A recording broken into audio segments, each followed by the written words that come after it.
what is Jnanam and what is Jnayam.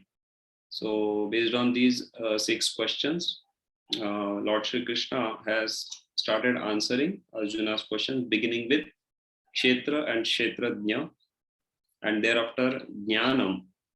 And today we'll discuss Jnaya.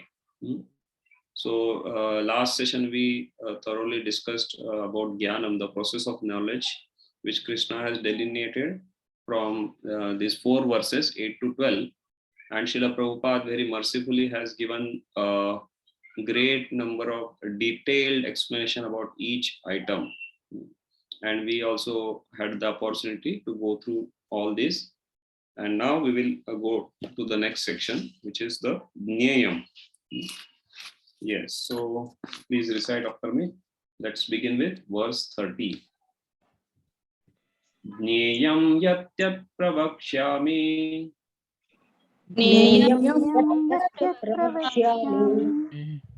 yajñātvāmrutamashnuté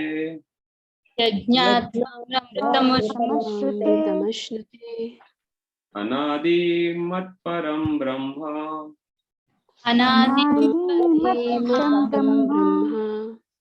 na sattan na saduchyate Translation.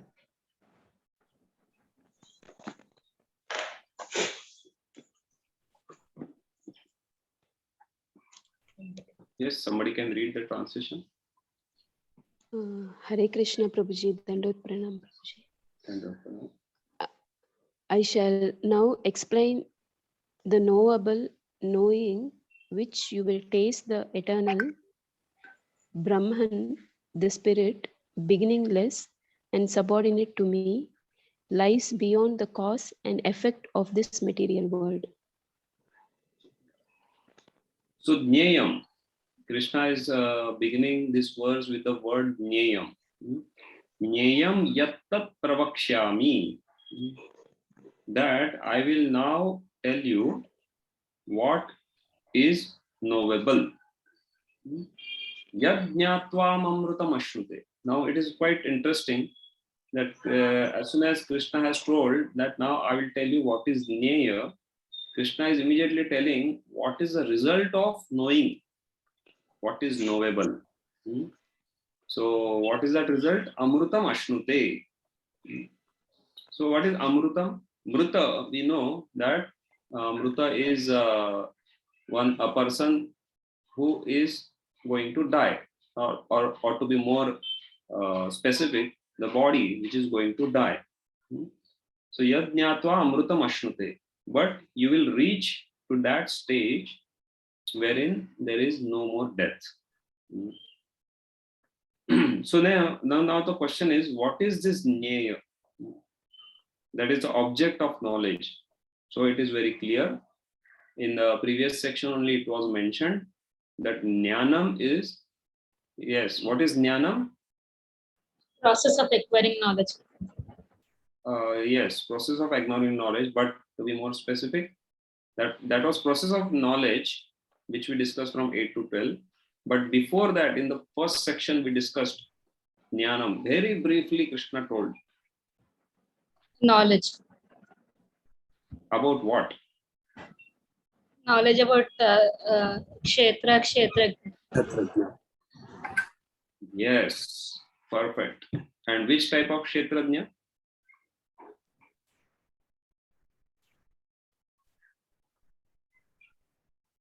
Two types of Kshetrajna, Prabhu, the soul and super soul. Yes, that is also correct. So that is Jnanam. And Jnaya, what is to be known, is also the same thing. That one should know soul and super soul.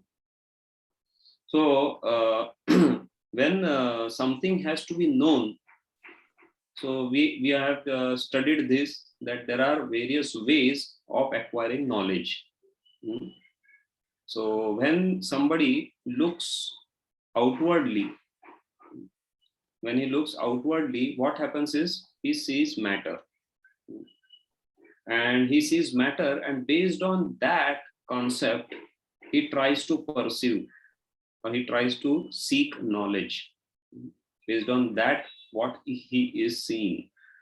And that's why we see that most of the people in this world are acquiring knowledge based on pratyaksha praman. What they are seeing, they are thinking that it to be. So that is pratyaksha praman. So that is what they are trying to know by looking outwardly. But then there are some people who look inwardly. So there are also people who look inwardly. And when one looks inwardly for seeking knowledge or trying to understand the absolute truth by seeing internally, but then what can be the obstacle when one sees internally? The obstacle is that there is our mind, a contaminated mind, which is not yet pure. So when one is seeing internally, one may see through the lens of the eye, and he may feel ki this is what it is. And that's how we can see that the Anuman Praman takes into the picture. So by trying to see internally, actually seeing internally is a very good thing. But if one is not careful and not able to discern the voice of super soul and the voice of mind, he will always get bewildered and driven away from the real goal by the voice of mind. And that is like, we can say the speculation things goes on. And that's why through Anuman Praman also one cannot properly understand. But the best way of acquiring knowledge is looking upwards. So upwards means what? That one seeks the knowledge through authoritative sources, which is coming down in parampara. And when one gets that, then he gets the real knowledge. So that is how we can see here. And now when we are seeing that the Nyaya, which Krishna is now trying to explain to us, is nothing but the Atma or the Jivatma and the Paramatma. So that has to be known. And in the next line of this verse, Anadimat Param Brahma na sattan na saduchyate, Krishna is giving the characteristics of Jivatma. So here word Brahma is coming. Brahma. Anadi mat param Brahma. So this Brahma can mean also living entity and also Paramatma based on the context where it has been used. So in this case where we find this word Brahma, we can make it that it is about the Jivatma. How can we understand this? Because the first characteristics which Krishna is talking about, Anadi, that means he is eternal. But then one may say Paramatma is also eternal. Okay, but then the next word which comes is Mat Param. The word Mat Param designates that this particular Brahma is subordinate to me. Mat Para, Krishna is saying, means he is subordinate to me, Krishna, the Supreme Personality of Godhead. So now, even if somebody says that this Brahma means Jivatma, yes, that's true. Jivatma is subordinate to Krishna. If it means, Brahma means, if somebody takes it to Brahman, all-pervading Brahman, still that is true. That Krishna is superior to Brahman also. And if somebody takes this Brahma to be Paramatma, still this is true, that Krishna is also the source of Paramatma. So in any case, it becomes true. But here it specifically is about Jivatma, because we are knowing this because Krishna is now talking about Nyayam, what is to be known. So that is Jivatma. Na sattan nasaduchyate. And this is the third thing, that he lies beyond the cause and effect of this material world. So this Jivatma is beyond, actually beyond the cause of material world, cause and effect of material world. But then how does it come into this material contamination? That is the subject matter of the next section of this chapter, which will begin from verse number 20. So we will not discuss that now. But the thing is that here we can see that living entity, Jivatma, here is described as Anadi Mat Paramam and Na Sattan Nasad Uchyate, that it is beyond the cause and effect of this material world. And at the last part of the purport, Krishna is mentioning, Prabhupada is mentioning here. Yeah, one more thing we can see in this particular section of Bhagavad Gita. Srila Prabhupada has quoted many references from many Upanishads. Actually, this particular section is what you say. These verses are very twisty verses. It is like Upanishadic language. And Krishna is giving various contradictions here. We'll come to see this. So all this is coming from Upanishad language, and that's why Srila Prabhupada is also giving many references from many Upanishads, stating that what Krishna is saying is also mentioned in some or the other Upanishad. Yes. So somebody can read the last section of this purport of this verse, beginning with therefore. Therefore, the description. Hare Krishna. Therefore, it is beginningless. The Vedic literature confirms that na jayate va vipasyate. No, not that one. Last paragraph. Last paragraph. Therefore, the description of. Therefore, the description of Brahman is Brahman mentioned in this verse is in relation to the individual soul. And when the word Brahman is applied to the living entity, it is to be understood that he is Vijnana Brahma as opposed to Ananda Brahma. Ananda Brahma is the supreme Brahman personality of Godhead.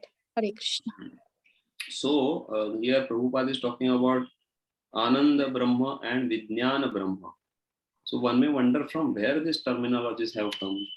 So if you go back and see the purport of verse number 5, there we will come to know that Prabhupada is talking about the 5 koshas or the 5 coverings over the living entity: Annamay, Manomay, Jnanamay, Vijnanamay, and Anandamay.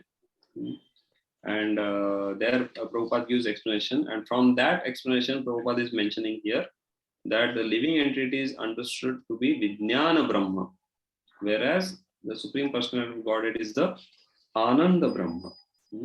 So just before or the last paragraph, which begins with the Supreme Lord, there Prabhupada is mentioning that how in Smritis, in one of the Smriti it is said, Dasa Bhuto Harer Eva Nanya Swaiva Kadachana. The living entities are eternally in the service of the Supreme Lord. And this is also confirmed by Lord Chaitanya in his teachings. We discussed this verse, Gopi Bhartu Padakamalayor Das Dasanu Dasaha. That eternally all of us are nothing but the servant of the servant of the servant of servants of Lord Sri Krishna, who is a maintainer of gopis. Yes, so this is about the living entity. Now, from verse number 14 till 18, Krishna will describe about the qualities of Paramatma. So let's read this. Sarvata Panipadam Tat. Sarvata Sarvatra Panipadam Tat. Sarvato Shiro Mukham. Sarvato Shiro Mukham. Sarvata Shruti Malloke. Sarvata Shruti Malloke. Sarvamabhrutya Tishtati.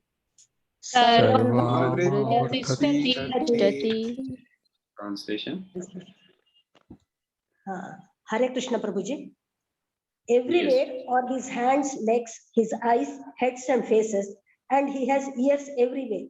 In this way, the super soul exists, pervading everything. Hare Yes. Krishna. Thank you. So now here Krishna is explaining about the super soul. Sarvatah pani padam tat.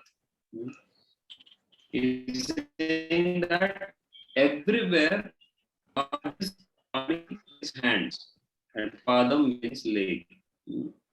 So everywhere are his hands and leg. Sarvato akshi shiro mukham.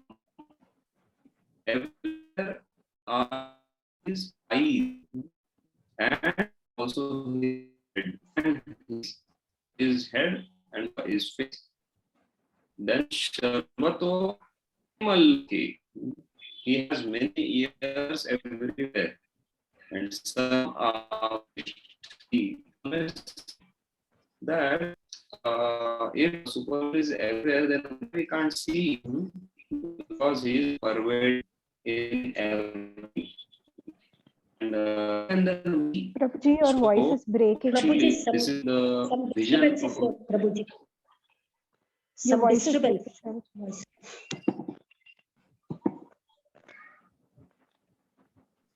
Maybe you can off your video, Prabhuji, then it might come. Prabhuji got disconnected. What's here? Hare Krishna, Prabhuji. Yeah, your voice was breaking, Prabhuji. Hare Krishna. Is it audible now? Now it is fine. Okay. So this technology is always causing problem. Although Lord can be present everywhere, but I cannot. So not even through the technology. That is a limitation of a living entity. So here we see that Krishna is mentioning that Sarvata Pani Padam Tat, that my hands and legs are everywhere, my eyes are everywhere, head is everywhere, my mouth is everywhere, and even my ears are everywhere, and I pervade each and everything. So one may say that why then we are not able to see? If Lord is there everywhere, why we are not able to see or why we are not able to perceive? So the answer is that this vision is of very advanced spiritualist who can actually see the presence of the Lord everywhere. And when one is at that situation, just like Chaitanya Mahaprabhu saying, "Sthavar dekhi jangam dekhi, na dekhi tara murti, sarvatra hai ishta deva spurti." That at that situation, what happens is one doesn't seize the the changes of this material world. He doesn't see the people or he doesn't see the things that are moving, non-moving, all those things. But he always sees everywhere his own beloved Lord. So this is a very high stage. But as a matter of fact, we can take it from Krishna that this is the reality, that he is present everywhere. So that there is no place, in short, where Krishna cannot go, or there is no place which Krishna can't see. So we know that story of one of the descendant of Madhvacharya. I forgot the name of that Acharya. So he had his disciple and Kanakadas. So he told all the disciples that to glorify Kanakadas, he wanted to make this activity. So he told all the disciples that you take this fruit and eat it in a place where nobody sees you. And everyone goes up and comes back and they are nicely finished their fruit. And when Krishna asks, not Krishna, their guru asks, so how did you do? So if somebody says, I went into the cave, I went to the underwater, I went in the deep forest and this and that. And this Kanakadas was still holding the fruit. And his guru asked, why you did not eat it? He said, I could not find a place where my beloved Lord was not seeing me. So this is how Krishna is mentioning here. So this is a very a vision of a very advanced spiritualist, but this is also true for the Paramatma. It is like that. And because Lord is present everywhere, he can manifest anywhere, anytime. That's why we see that when Hiranyakashipu challenged that is your Lord present in the pillar? So immediately Prahlad said yes. And as soon as the pillar was broken, Lord Nrsimhadev appeared. So Lord can appear from anywhere. So at the end of the purport, Prabhupada is mentioning in Bhagavad Gita, the Lord says that if anyone offers him a flower, a fruit, a little water, he accepts. If the Lord is far distance away, how can he accept things? This is the omnipotence of the Lord. Even though he is situated in his own abode far, far away, he can extend his hand to accept what anyone offers. That is his potency. And to corroborate this, Prabhupada is giving a verse from Brahma Samhita, Goloka eva nivasati akhilatma bhutaha. Although the Lord is situated in Goloka, he can still be present in the material world along with the Jivatma. Yes, that's why Srila Prabhupada concludes this purport saying this verse describes the super soul and not the individual soul. Yes, let's go to text 15. Sarvendriya guna bhasam. Sarvendriya Sarvendriya Sarvendriya vivarjitam. Sarvendriya vivarjitam Asaktam sarvabhutchaiva. Asaktam sarvabhuschaiva Nirgunam gunabhoktrucha. Nirgunam gunabhokta. Bhoktracha. Yes, translation. Hare Krishna Prabhuji. The super soul is the original source of all senses, yet he is without senses. He is unattached, although he is the maintainer of all living beings. He transcends the modes of nature, and at the same time, he is the master of all the modes of material nature. Hare Krishna. Thank you. So it's quite amazing. Here Krishna is saying Sarvendriya Gunabhasam. That means he is the source of all senses. We know the word Rishikesh. Rishikesh means the master of the senses. So here also Krishna is saying that Sarvendriya Gunabhasam, that I am the source of all senses. And then immediately it is said Sarvendriya Vivarjitam. And that he is without senses. So quite contradictory, isn't it? So how is it that the same Lord who is saying that he is the source of all senses is saying that he is without senses? So here we can understand that from this, that actually he has no senses means he has no material senses. But certainly he has a spiritual senses, and that is the real understanding. He is the source of all senses means he is the source of the spiritual senses of the living entity and also material senses of his body. That is the source of all senses. And he is without senses means he is not having the senses like we are having at this present moment with our conditioned body. But he is having only spiritual senses. So that has to be understood from here. And this particular thing is very well wonderfully explained in the prayers of Gajendra.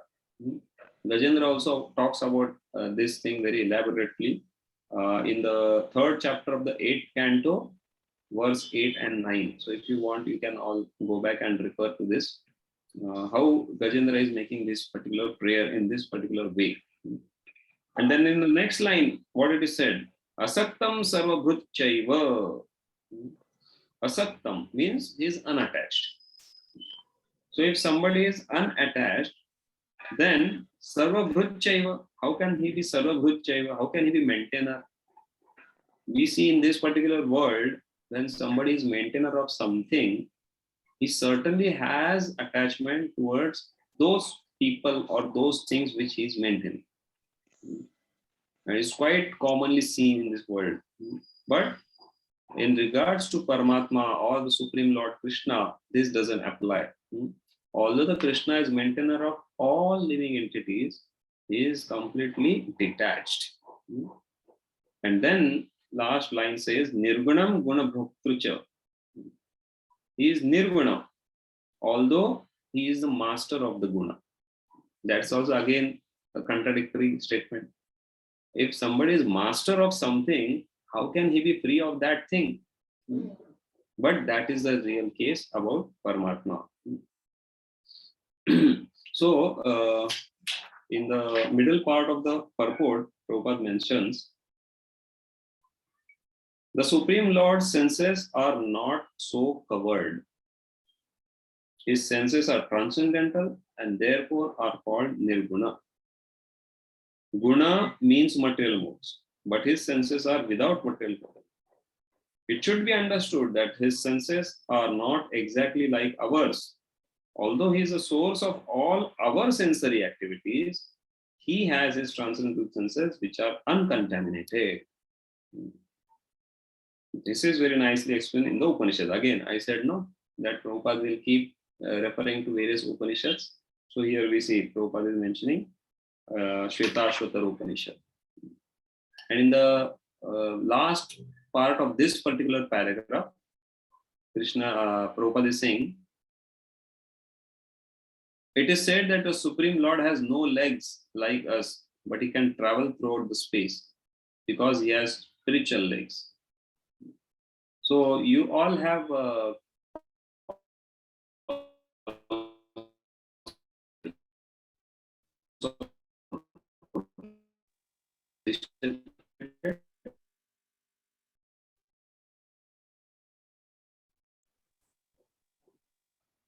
Hare Krishna Prabhuji, your audio again has a problem, Prabhu. oh my, I will put video to Prabhuji, if you turn off your video, it will give more bandwidth for your audio. Prabhu.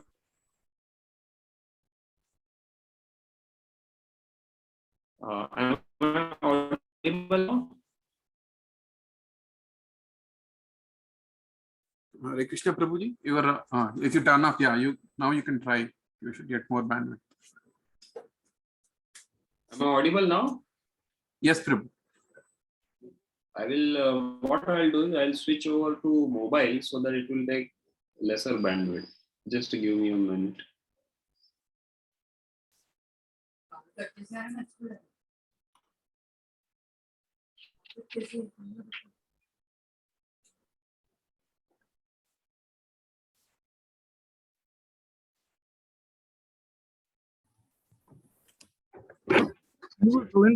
Just one query was there regarding tomorrow's exam. Yes, Prabhu. Online or will be getting invigilator and he will be getting the question paper and we have to write it offline. Prabhuji, for all of us, it's in person, Prabhu. So we're all going to one place and there is an invigilator. We get the question paper, we print it. In Hyderabad, we are doing it. But where are you, Prabhuji? Like, it depends on location. In Pune, near Pune only in farm. So I'll ask one devotee to become an invigilator and he can get the question paper. Yeah. You need to get the question paper printed, Prabhuji, and give it to you. And they can watch you for writing the exam. So what time exactly we have to start? 2:30, right? 2 o'clock, Prabhuji. Let me check once. Hare Krishna. Is it audible now? Yes, Prabhuji. We can hear. Okay. So, in this part of the purport, first paragraph at the end of the purport, Krishna is saying, Prabhupada is saying that Supreme Lord has no legs like us, but he can travel throughout the space because he has spiritual legs. So I was asking, is your Ishopanishad completed in this Bhakti Shastri course? Yes, Prabhu. Yes, Prabhu. Yeah. So, which is the verse which talks about this thing? Anybody can remember?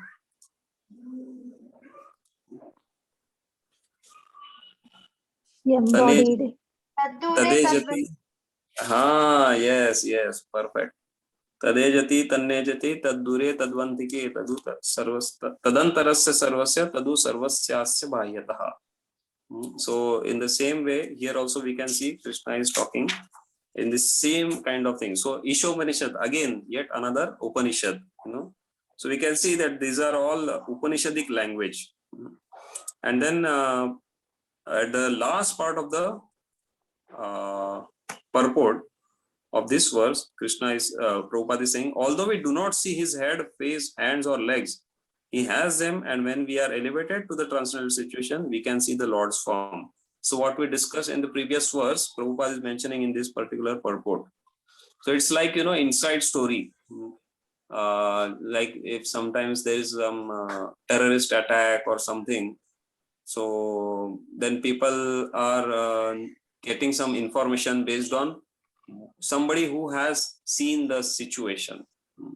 So if somebody was inside a particular place, like in Mumbai, there were attacks on the Taj Hotel. So let's say that some person was there inside the Taj Hotel when the attack took place, and fortunately he survived. Then what happens is he gives the exact information that how they came inside, what they did, how they went ahead, and finally how they were shot down. And then he gives that information. It's like inside story. So who gets this inside story? Somebody who was actually there. Similarly, somebody who has actually realized the Supreme Lord can see this presence of the Lord everywhere. But due to materially contaminated senses, we cannot see his form. And last line, Prabhupada's favorite. Therefore, the impersonalists who are still materially affected cannot understand the personality of Godhead.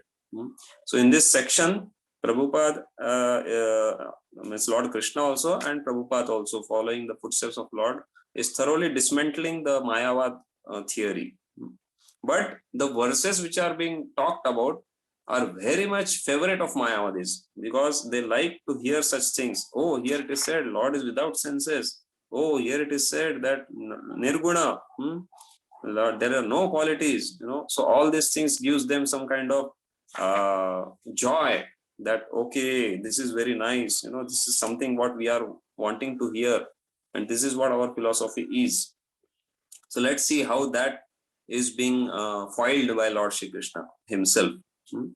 Yes. So now in the text 16, let's go ahead. Bahirantascha bhutanam. Bahirantascha bhutanam. Acharam charameva cha. Acharam charameva cha. Sukshmatvat avigyeyam. Sukshmatvat tad avidnyeyam.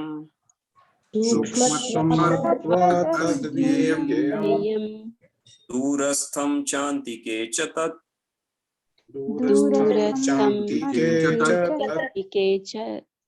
Translation.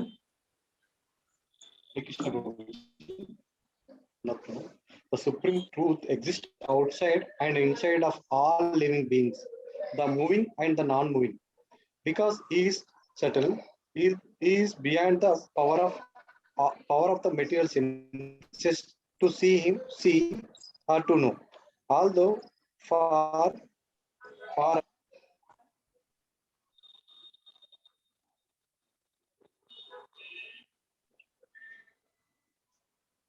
Hare Krishna. Am I audible? Yes, Prabhuji. I think we lost Raja Prabhu in the last minute. He is also near to us, near to all. I think last sentence. Okay. What I thought is I have lost all of you. No, Prabhuji, you are fine. Raja Prabhu last sentence we couldn't hear. Yeah, fine. So basically here also some more qualities are being described. Again, contradictory. Bahir antascha. He is also outside. He is also inside. And of whom? He is outside of whom and he is inside of whom? Bhutanam. Of the living entities. Which type of living entities? Charam, acharam. Or rather, acharam and charam means those who cannot move and those who can move. So in all kinds of living entities, he is within them and without them. And then sukshmatva, extremely subtle. Because he is subtle, what is the next sentence? Tad avidnyeyam. Because he is so subtle, it's very difficult to know him. Durastham chantike chatar. He is also very far away and is also very near to all. Now, the funny thing about this is, Krishna is talking about which section? What Krishna is explaining in this section? Jnayam. Jnayam, correct. What is to be known. And here, Krishna is saying, avidnyayam. That it is very difficult to know. So Jnayam is avidnyayam. What is to be known is difficult to know. But all the contradictions are fully reconciled within the Supreme Personality of Godhead when we accept his inconceivable nature. Inconceivable nature. So once I was going to a place in a taxi, and the taxi driver happened to be of Muslim religion, and somehow or other he strike a conversation with me on the existence of Lord and all, because he saw Kantimal. That time I was not in Saffron Valley, I was working, that was the case. So he just saw Kantimala and he felt that this person is religious and all. So he strike a conversation with me. So then he was telling, then I finally told him, his point was that the Supreme Lord is so great, so he cannot come to this place. So I asked him, what is the meaning of Allah? And he said, Allah means the great. So I said, if you are saying the God to be great, then why can't he come here in this world along with us? If he is great, he can do any great thing. But then he was baffled by that. But then suddenly he changed the subject and he said, no, this cannot be true. So the point is that this inconceivable nature of the Lord resolves all the contradictions. Otherwise, we keep on getting baffled. Yes. So let's go to text number 17. Avibhaktam cha bhuteshu. Vibhaktam cha bhuteshu. Vibhaktam iva cha sthitam. Vibhaktam iva cha sthitam. Bhutabhartru cha tadnyayam. Bhutabhartru cha tadnyayam. Vishnu Prabha Vishnu cha. Grahishnu Prabha Vishnu cha. Its translation. Although the super soul appears to be divided among all beings, he is never divided. He is situated as one. Although he is the maintainer of every living entity, it is to be understood that he devours and develops all. So here are some more qualities explained of this super soul. That avibhaktam cha bhuteshu, vibhaktam iva cha sthitam. So he is there among all living entities. So, and he is avibhaktam, means he doesn't get divided. But we have experienced that if we have some cake or some food item and we distribute among the people, then it gets finished. We divide it, then it's over. You don't get it again. So here how it is said that once he is divided, still he is not divided. So what is that verse again in Ishopanishad which explains this? Om Om Purnamadam Purnamidam Purnat Purnamidichyate Purnasya Purnamadaya Purnameva Vishishyate. Yes. So the absolute truth is Purna, and this world is also Purna, and this Purna world is coming from that Purna absolute truth. And even though Purna is coming from Purna, still Purna remains as it is. So this is a spiritual mathematics, that 1 minus 1 is also 1. So here we can see that avibhaktam cha bhuteshu vibhaktam iva cha sthitam. To explain this, Srila Prabhupada gives a very wonderful example in the purport. The example of the sun. The sun at the meridian is situated in its place. But if one goes for 5,000 miles in all directions and asks, where is the sun? Everyone will say that it is shining on his head. So why this example is given? That from any place we are able to see sun. So sun, it's not that sun has divided himself. He is still there at one place. But if it appears that he is everywhere. So that is how it is. Or another example is given that if we see sun reflected in many pots.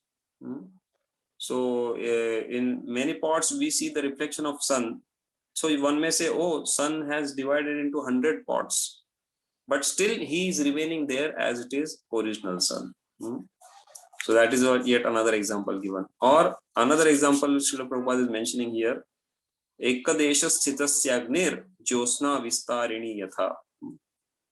Like we see that at one place there is fire, but the Jyotsna, the light, is distributed at various places.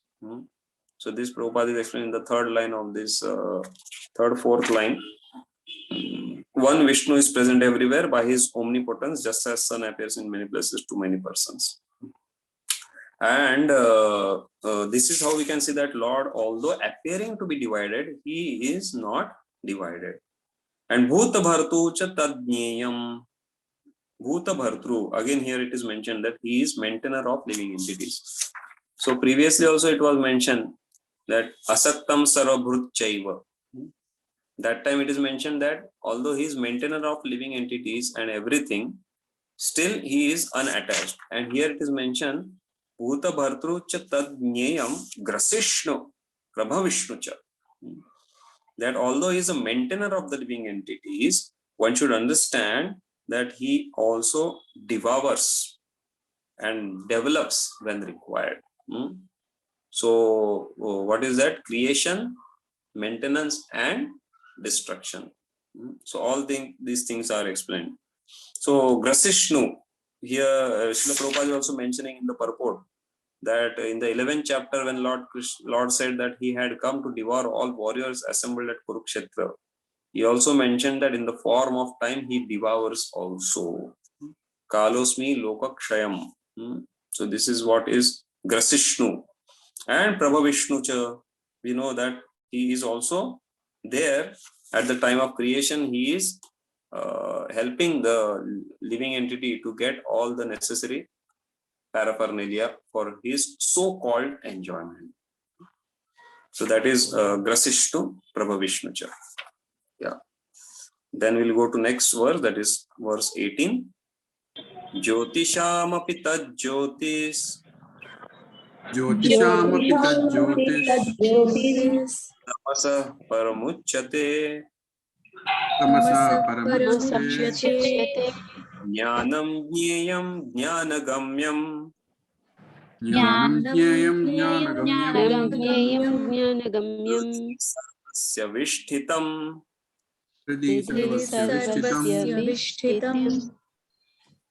Yes. So another explanation, Jyotisham api tad jyotis. That yes, before that somebody can read the translation. Hare Krishna. He is the source of light in all luminous objects. He is beyond darkness of matter and is unmanifested. He is knowledge. He is the object of knowledge, and he is the goal of knowledge. He is situated in everyone's heart. Thank you. So he is a source of light in luminous objects. And Prabhupada in this purport very wonderfully explains that here Lord is talking about the spiritual world. Why? Because the next line says, Tamasas Parama Uchyate. He is beyond the darkness of matter and is unmanifested. So we have an experience of darkness. So right now, if we all look outside our windows, what we see is darkness and some illumination created by some electricity lights, But in overall, the sky is dark. But Jyotisham api tad jyoti. He is the light of all luminous objects. From the body of the Lord, all illumination is coming. And that is nothing but the spiritual world. But the Mahat Tattva in this particular material world actually covers up that illumination and doesn't allow it to penetrate by the will of the Lord. And that's why we experience here darkness. So Jyotisham api tad jyotis. He is also the source of all luminous objects. And he is beyond the darkness. And now comes very, very wonderful explanation or some important words which Krishna is using here.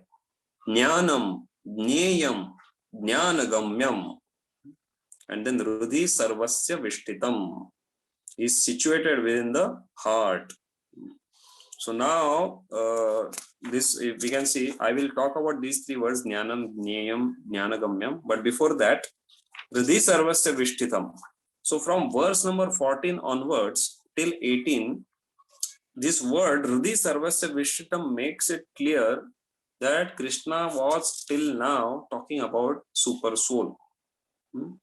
It may appear that all these things are similar to even Brahman, the impersonal, all-pervading Brahman. But this particular word, Hridhi Sarvasya Vishtitam, makes it clear that Krishna is talking about Paramatma. And Srila Prabhupada is so merciful that right from verse number 14, he is making us clear understanding that this is about Paramatma.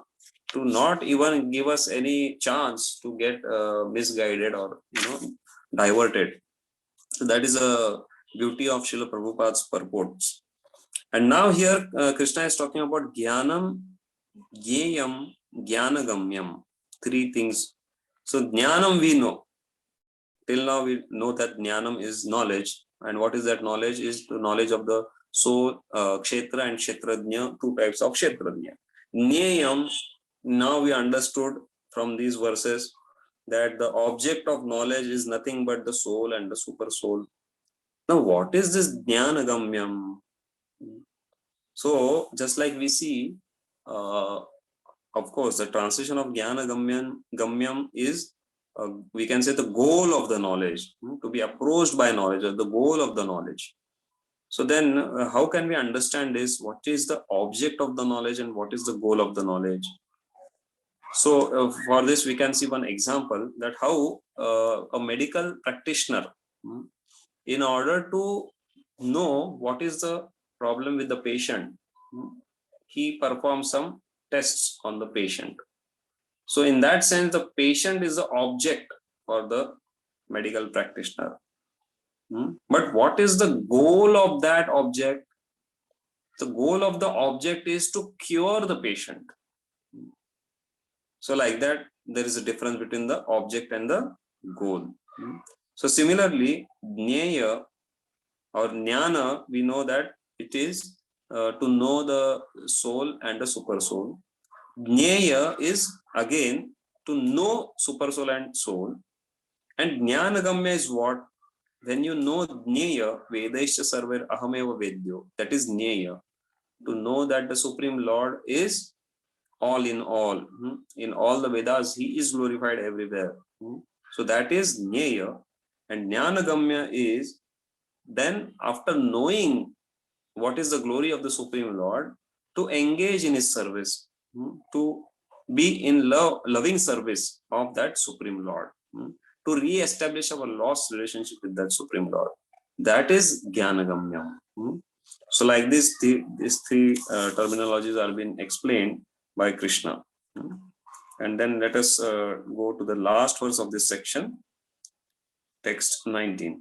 Iti kshetram tatha jnanam. Iti kshetram tatha jnanam.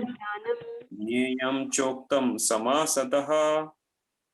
Jnayam choktam samasataha.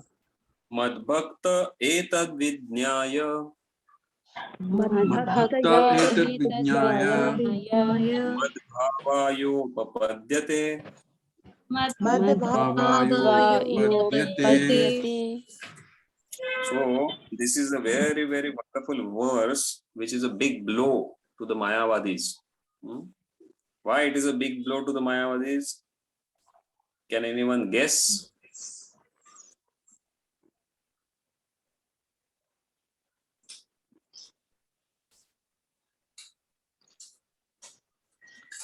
Only my devotees can understand. Yes. Actually, I'm sorry, we did not read the translation. So first somebody can read the translation. Hare Krishna Prabhuji, I'll read it. Yes, please. Thus the field of activities, the body, knowledge and the knowable have been summarily described by me. Only my devotees can understand this thoroughly and thus attain to my nature. Hare Krishna. Thank you.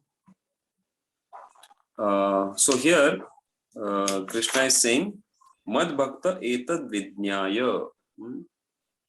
Only my devotees can understand this. And iti kshetram tatha jnanam jneyam cha uktam samasatah. That thus, iti means thus, I have explained you in brief, samasatah, kshetram, jnanam, jneyam, ukta. Ukta means I have said. So one may say, where is kshetrajna in this? So kshetram means kshetram and kshetrajna. That is understood. Jnanam and jneyam. Cha uktam samasatah. And only mad bhakta etad vidnyaya. Only my devotees can understand this very well. That's why as I was mentioning that from verse number 14, Mayavadis start getting a joy at these verses. Are ye to sab hamare jaise hai. This is what we say, and this is what is now Krishna speaking in Bhagavad Gita. So their joy gets poisoned when they hear this word. Mad bhakta etat vidnyaya. That, oh, here it is said that my devotees know me, know this. So when the question comes about devotees, then everything is, all of their understanding is spoiled. So here we can see in this particular chapter, 13th chapter, which is the starting of the Jnana section. In that 2 times Krishna is mentioning about bhakti. So which are those 2 times?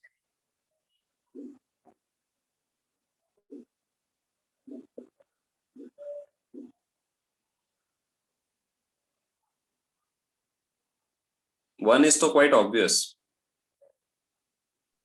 The current verse where Bhakta is. Sorry, I could not get you. The current verse where Bhakta is talked about. Yes, Barover. That's right. This is one time. And another time?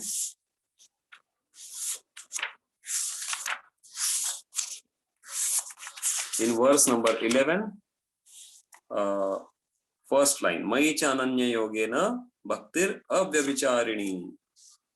So like that, Krishna is talking about bhakti 2 times in this particular chapter.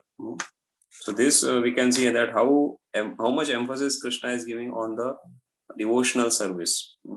So as we mentioned, again and again we are repeating this, that this section primarily talks about Gyan, but Gyan which should lead to bhakti. And that's why this is Jnana Yoga. And then the beginning, first 6 chapters talks about Karma Yoga, means karma that leads to bhakti, like that. So when Jnani, who is a hardcore Jnani, he performs bhakti with not full understanding, then he may at the max reach to Brahman realization. But when a bhakta practices bhakti with full understanding, only then he has the opportunity to go to spiritual world. Yes.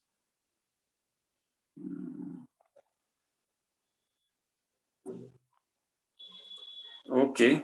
So somebody can read the purport beginning with 2nd paragraph of the purport. Now to summarize, because Prabhupada is giving here nice summary.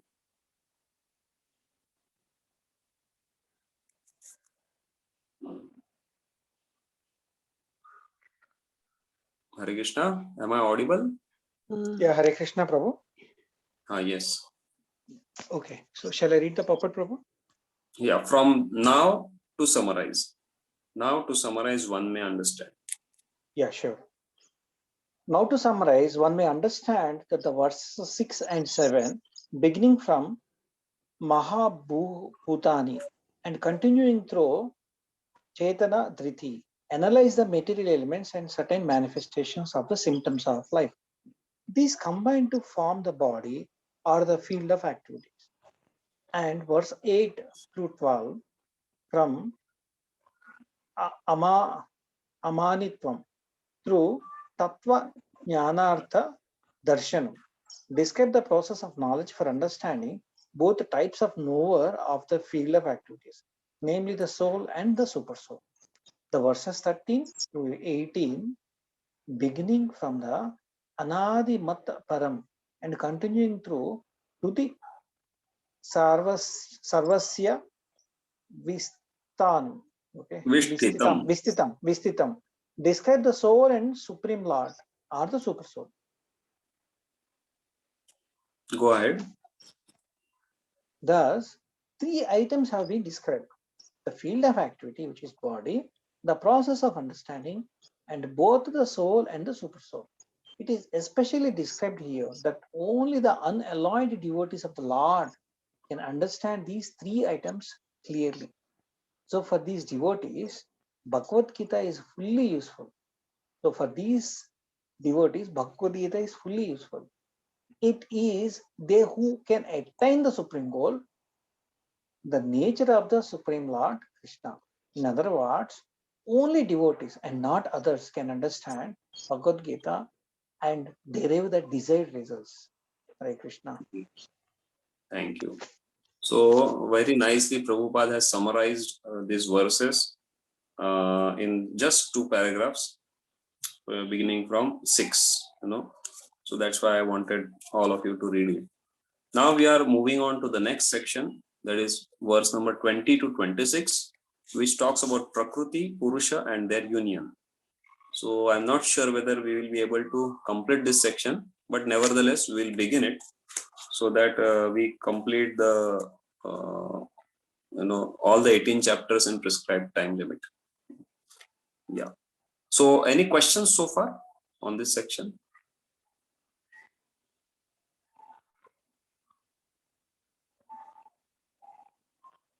Okay, fine. So we'll go ahead. Text 20. Prakritim Purusham Chaiva. Prakritim Purusham Chaiva. Vidyannadi Ubhavapi. Vidyannadi Ubhavapi. Karamscha Gunamschaiva.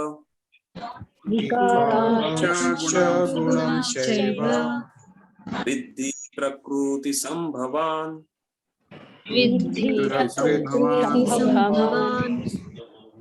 So now this particular section is describing about the interaction of Purusha and Prakriti. Now, who is Purusha? Who is Prakriti? Let us little bit go into detail about that. The title, if we see, of this chapter is the nature, the enjoyer, and the consciousness. So nature is Prakriti, enjoyer is the Purusha, and the consciousness is the living entity. That's what we described when we began this chapter. So now here it is mentioned first in this verse 20, Prakrutim Purusham Chaiva Vidyanadi Ubhavapi. Ubhavapi means both. Vidhi means you must know. What you must know? That is both Prakriti and Purusha are Anadi. They are without beginning. And Vikaramsha Gunamschaiva. Because of transformation and because of modes of material nature, you should know with the Prakriti Sambhavam that they are nothing but the products of material nature because of the transformations and modes of nature. So now the question arises, who is this Purusha mentioned in this verse? So technically, if we see Jiva, as we described in or as we have heard in chapter 7, verse number 4, Bhumirapo nalo vayu khamman buddhire vacha ahankar iti yamme bhinna prakrutir ashtadha. That when Krishna is describing his separated energy, he is explaining that these are the 8 types of my energy. And then in the next verse, Krishna is saying, Aparyam itastvanyam prakrutim vidyame param jiva bhuta mahabaho yedam dharyate jagat. And above this there is another higher living entity or higher prakriti. And who is that? Jiva bhuta mahabaho. Oh Arjuna, that is Jiva. So Jiva is termed there as Prakriti. Aparayam itastu anyam prakriti vidhi me param. This is a para prakriti. Who is that para prakriti? Jiva is the para prakriti. And now here we are seeing this particular verse, Prakrutim Purusham Chaiva. Here living entity is termed as Purusha. But the title of the chapter is the enjoyer Purusha is nothing but the Supreme Lord. So then what is this all about? So we can see that the living entity under conditioned state has this mentality of being a Purusha. When we talk of Purusha, Purusha means one who is enjoyer. And Prakriti means one who is enjoyed. So Purusha is always the enjoyer of the Prakriti. But when the Para Prakriti of the Purusha assumes himself to be the Purusha in conditioned state, then that mentality of the Para Prakriti, that is the Jivatma, that's why here he is termed as Purusha. So did I confuse all of you too much? Or is it clear? Anybody can repeat what I said?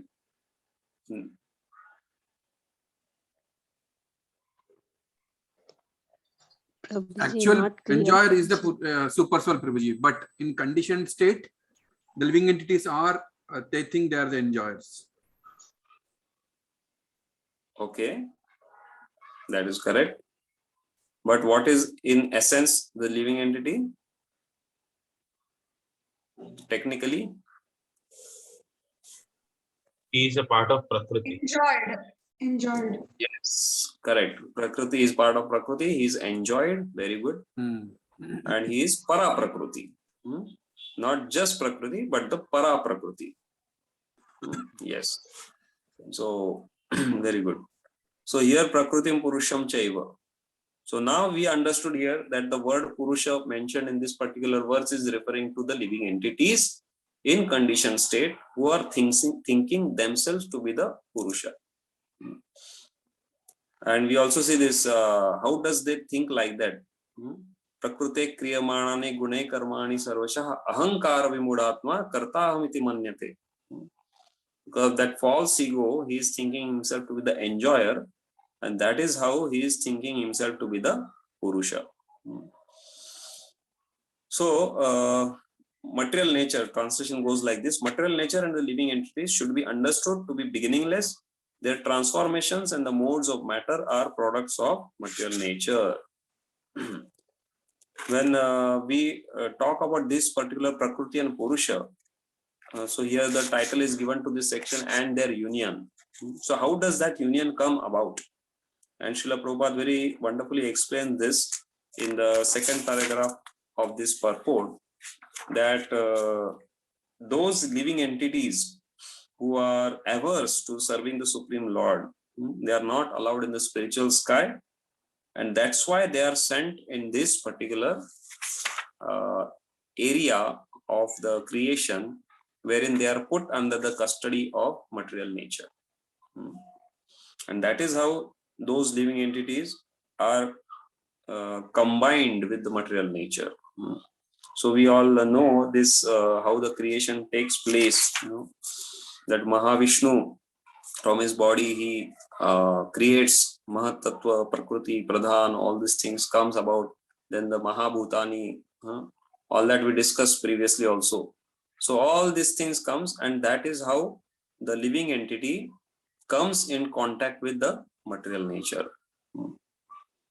And then finally, in the last part of the purport, Srila Prabhupada mentions, we should know it with certainty from the description of these few verses that all transformations and influences of material nature by the three modes are also productions of material nature.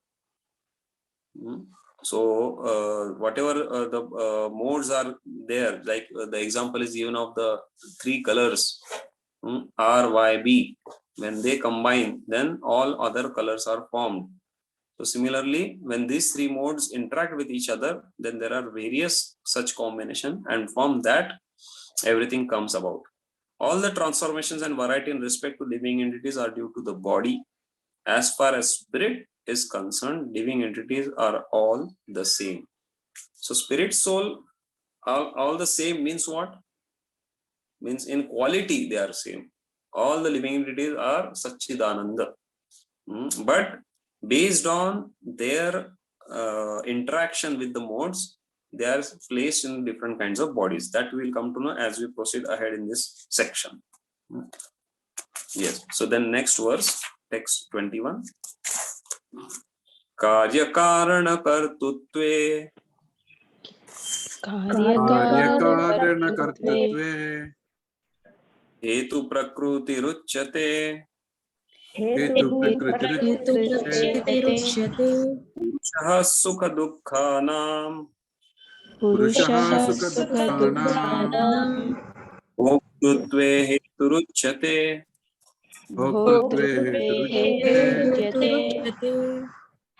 So here role of Prakriti and Purusha is mentioned. So again, we have to understand now here Purusha is the living entity with enjoying mentality. So what is the role of Prakriti? Karya Karana Kartutve. Yeah, before that somebody can read the translation.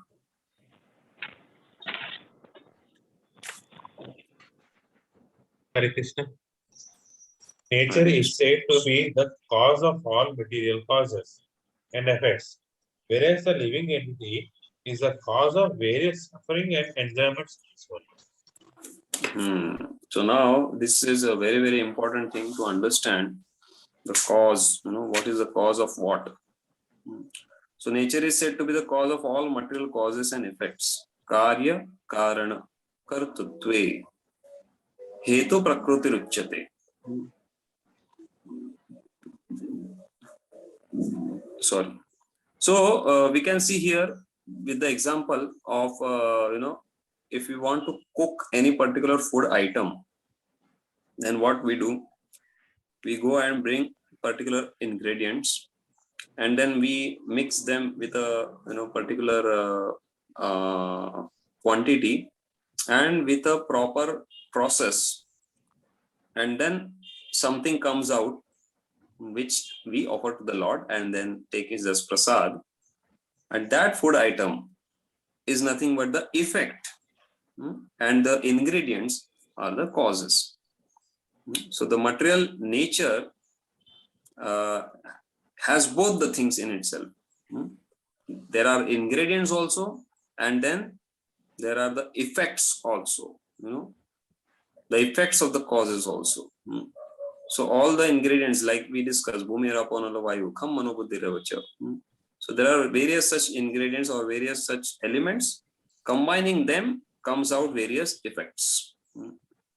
So this is how we can see that the Prakriti or the material nature is always providing all kinds of various effects of the combination of the ingredients.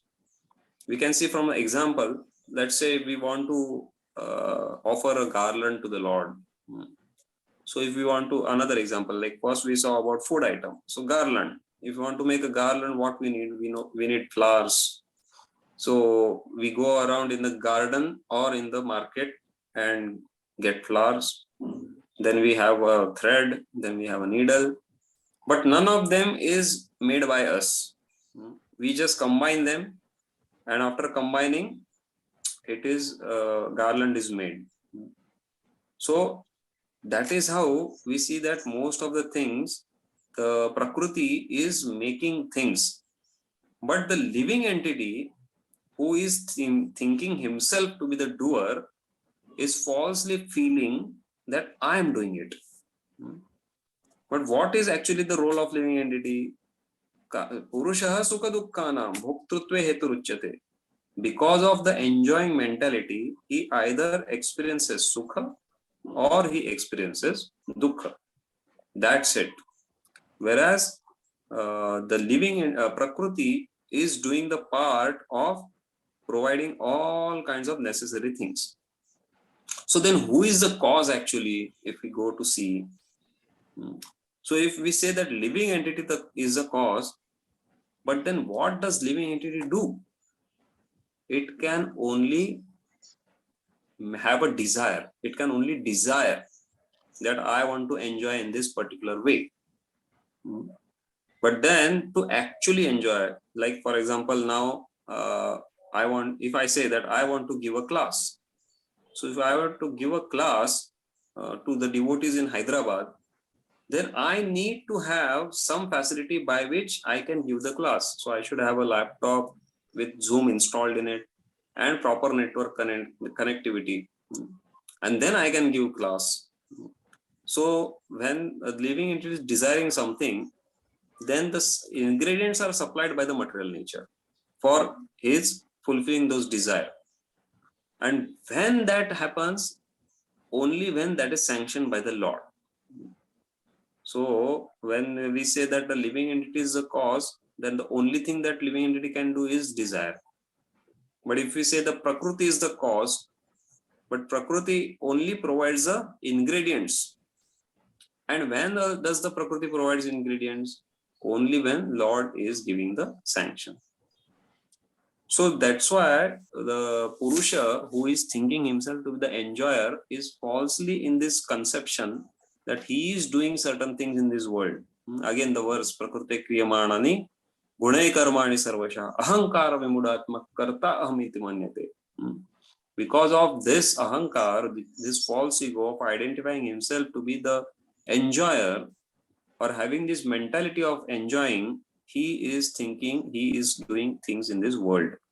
But in reality, the living entity is not actually doing anything. He is simply experiencing the effect of what he is desiring. Just like we see that if there is a, while cooking, again, a cooking example, if there is a hot tawa kept on the stove and the tawa has become hot because of the gas, and if living entity puts hand on the tawa, so he gets burnt. So now who is to be blamed for that?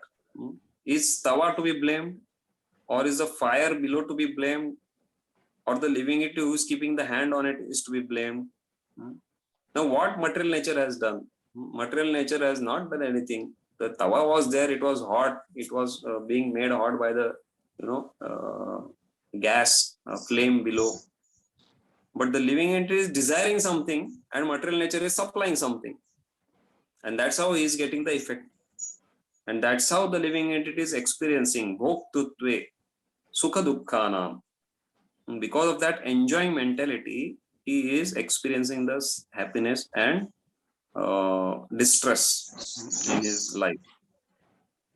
So that is how we can see this, that the role of Prakriti is simply the cause and effect of various things, whereas the role of living entity is to experience sukha and dukkha. So we see so many changes in the life, but why these changes are affecting us, or in general why the changes affect the living entity, is because the living entity is having this enjoying mentality. So to the degree the living entity frees himself from this enjoying mentality, to that degree he will be able to transcend the bodily pains and pleasures. This is a very wonderful understanding which we get from this particular verse. So to the degree we are identifying ourselves as a spirit soul, to that degree we get the strength to transcend over bodily pains and pleasures. It's not that they are not going to come. Based on whatever is there, they will come.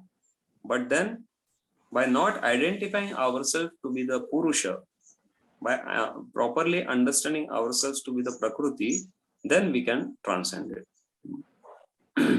So here in the purport, somewhere in the middle part of the purport, Prabhupada says, it might be more clear to state that this body is the effect of the senses.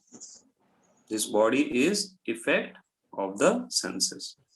Senses are instruments for gratifying desire.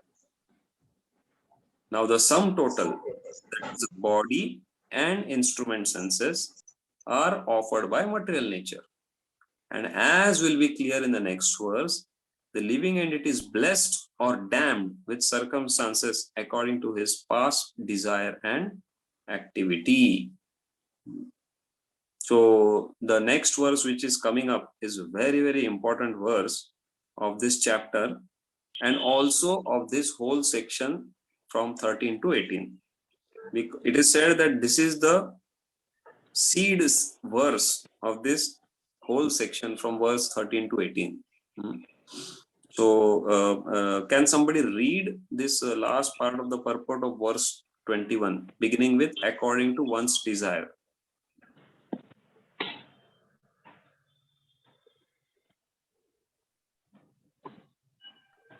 Hare Krishna, Prabhuji. Yes, According to one's desires and activities, material nature places one in various residential quarters. The being himself is the cause of his attaining such residential quarters and his attendant enjoyment or suffering. Once placed in some particular kind of body, he comes under the control of nature because the body, being matter, acts according to the law of nature.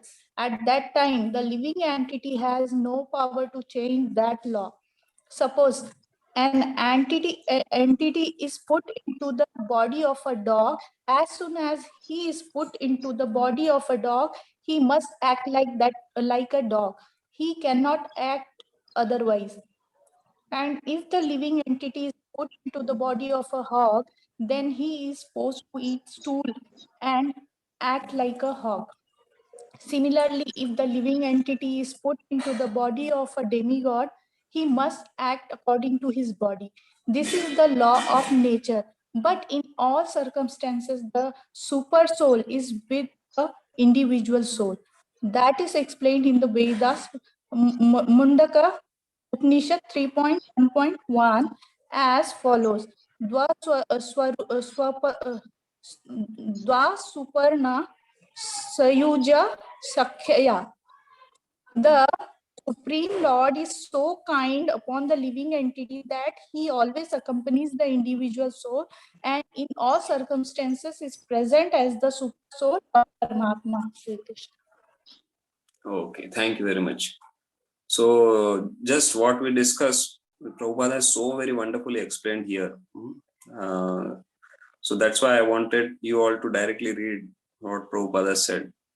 So I will stop here, although there are 8 minutes remaining, because I want to spend proper time in the remaining section of this particular section. So are there any questions so far?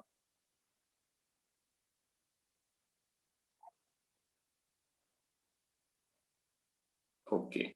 Another thing I wanted to ask, is our speed going okay, or is it too fast or too slow? Because I am not able to understand anything. Lilananda Prabhu, I would request you to please give me some feedback based on, so that I can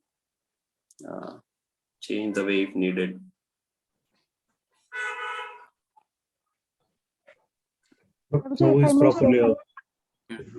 Hare Krishna Prabhu, speed is fine Prabhu. One small request is, last time you showed us the PowerPoint. So we are more visual people, Prabhu. So if you can show something to see on the screen, maybe that will help, because this is a very dense subject, I feel. And there are so many things to understand. It's my opinion, Prabhuji, other people can pitch in. No, if actually, it is possible. This is actually really a difficult subject. And very, even for me, it is difficult to explain. So that's why I'm wanted to take a feedback whether things are going well or anything is, So yes, I will try to improve in this regards of making a PPT. So even if PPT is not there, even if you could share the database, also fine, Prabhuji. Okay, which we are reading it. Prasad Prabhu, I shared it in the beginning, but I thought everybody has a book, and maybe that's disturbing, because then you won't be seeing that. So I removed it. Okay. But I can sharing is not a problem. You can share it. Okay. Yeah, that is the first preference. Yes, please. Yes, Prabhuji. I really like your way of teaching, Prabhuji.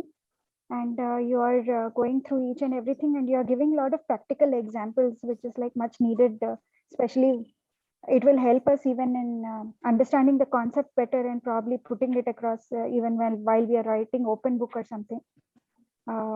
I feel so far this is the best that we have, that I have at least heard. I'm really happy with your way of teaching, Prabhuji. Hare Krishna. Thank you very much. It's all the mercy of Srila Prabhupada and our spiritual masters that whatever I'm just trying to share with all of you. And also from the teachers which taught me Bhagavad Gita. Yes, Prabhuji, because you are going paragraph by paragraph, sentence by sentence, and you're giving us all the relevant examples where it is needed. And it's especially in a topic like this, which needs that much explanation. I think you're doing a very good job, Prabhuji. Thank you so much for the Hare efforts. Krishna. Hare Krishna. So thank you all very much. I will try my level best to improve in the aspect of making a PPT. I'm little, what do you say, not expert at that, but I will try my level best to serve all of you in a better way. Thank you very much. Hare Krishna. Srimad Bhagavad Gita ki jai. Srila Prabhupada ki jai. Jai. Hare Krishna Prabhuji. Hare Krishna Prabhuji, Dandavat Pranam. Hare Krishna Prabhuji, Dandavat Pranam.